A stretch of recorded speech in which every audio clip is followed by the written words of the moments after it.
હા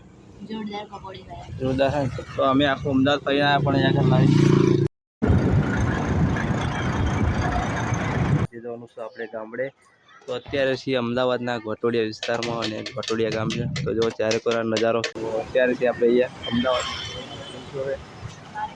ગામ મોટી પડશે મરચા પણ મોટા મોટા થઈ ગયા જો welcome back to my new blog તો અમદાવાદનું બ્લોગ શરૂ કરી નાખ્યો છે અને આજે જવાનું છે આપણે ગામડે તો અત્યારે છીએ અમદાવાદના ઘોટોડિયા વિસ્તારમાં અને ઘોટોડિયા ગામ છે તો જો ચારે કોર નજારો કેવો છે ઢોલી આ છે સરા ઢોલી ભૂઈ ના પડેલી તો જો અહીંયા ઘાસ થયો ભેંસો ખડ લે સીધલા આ ઘાસ કેમ કર્યું ભેંસો ખવડાવે તો આમાં જો હા શું થયું વરસાદ ના ઉગી ગયા એટલે આને શું કહેવાય ખબર ને આને શું કહેવાય પેલા તારે આને ખબર નહીં એટલે આપણે ગોમાં ખબર હોય કે આને શું કહેવાય તો ભેંસો ખવડાવવા માટે ઘાસ થાય ને વાળવા પણ બધા જાય છે દાંતરા લઈ ખબર છે આપણે કાકડી પણ એક ઉગી છે એ સિદ્ધરાજ સિદ્ધરાજ એ સિદ્ધુ જો કાકડીનો વેલો અહીંયા ઉગ્યો છે તો ફૂલ પણ આવી ગયા દીધું કાકડી છે તો સીધું આ કાકડીનો વેલો શાનો ખબર હા કાકડી રોપી તમે તો પાવડો બાવડો બધું છે તો ભેંસો માટે ઘાસ સારી છે તો હમણાં ખબર ના હોય તો ગામમાં ખાસ ખબર હોય મોટા લોકોને ખબર હોય જો અત્યારની વસ્તી તો ખબર જ ના શું તો ભેંસો ખવડાવવા માટે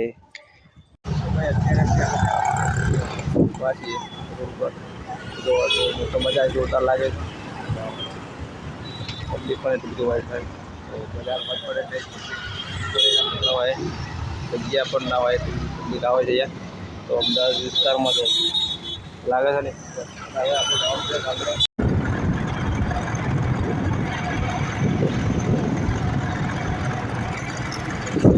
તો એજીઆઈ ઉપર છીએ આપણે ને ટ્રાફિક થઈ ગયું જબરજસ્ત તો એજીઆઈનો બ્રિજ હજુ નવો બને છે અને ચાલુ નથી થયો તો એ નીચે ટ્રાફિક ગુજર થાય છે સિગ્નલ પણ બંધ છે એટલે એવું કરે છે હવે નીકળીશું તો ચાલો બને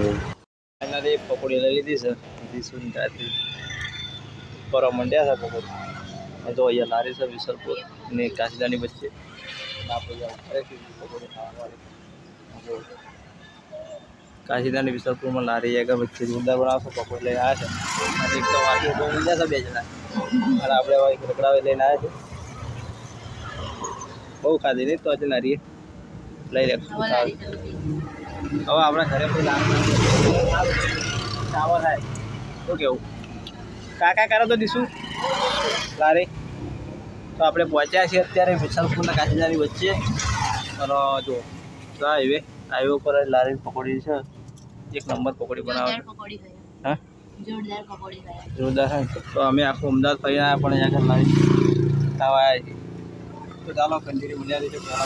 તમારે ખાવી તો ભાઈ ગમે આટલી વાર આમ તો ગમે પકી ગયા તો જો દેખાય છે આપણું દેખાય તો ક્યાં કે ગમે પકી ગયા તો હવે પેલું વાતાવરણ તો છે સાથે તો એ છે પકોડી ખાવા બાદ અત્યારે વિસલપુર અને કાશીદાની વચ્ચે અને રિક્ષા અહીંયા પાર્કિંગ કરી નાખી એક નંબર લાગે છે કાશીદા વિસ્તાર પણ આમાં વિસ્તાર બની ગયો છે તો અહીંયા પણ સિટી બની ગઈ છે ચાલો કન્ટિન્યુ મજા જવા ઘરે તો હવે રેડી છે બધા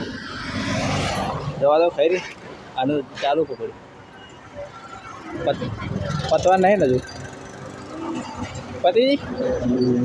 બહુ પીવું ને ચાલો તો ભાઈ અમે અમારા ઇલાકા પહોંચી ગયા ક્યાંય થોડું પાણી લાગેલા બ્લોકમાં બધા ક્યાં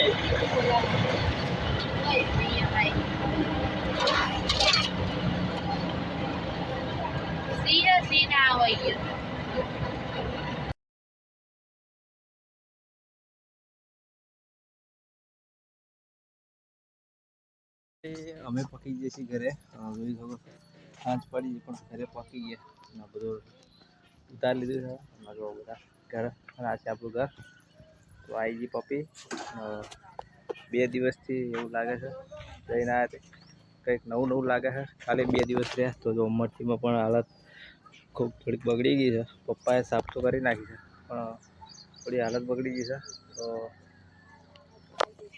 મરચીની હાલત રોગ આવી ગયો, સાફ તો કરી નાખી છે, પણ 2 દિવસ રહ્યા થોડોક અનુભવ લાગે કે મહિનો રહીને એવું લાગે. કારણ કે જ્યારે આપણું ગામ છોડીને બહાર રહેવા જઈએ પાછા ઘરે આવીએ ને તો કંઈક નવું લાગે. જો મરચી બધો રોગ આવી ગયો છે, ફરીને દવા છોટવી પડશે. મરચાં પણ મોટા થઈ ગયા જો. તો ફાઇનલી આપણે આવી ગયા ઘરે અને વાતાવરણ જુઓ. ત્યાં શહેરનું વાતાવરણ શું હતું અને આપણા ગામડું ખેતરમાં કેવું વાતાવરણ છે. જો શાંત વાતાવરણ, કોઈ ઝંઝટ નહીં, કોઈ મગજમારી નહીં. એક બસ કર ને આપણે કોઈ ટેન્શન નહીં કે સાધન આવીને ઠોકી જાય, કોઈ એ નહીં કે કોઈ આવીને કા કરી જશે. તો આ રીતનું હોય ગામડાનું લોકેશન. અને ગામડાની સાઈડ પીનો આવી ગઈ છે અને ગામડાની સાજ પણ આ કંઈક અદ્ભુત હોય છે. તો જો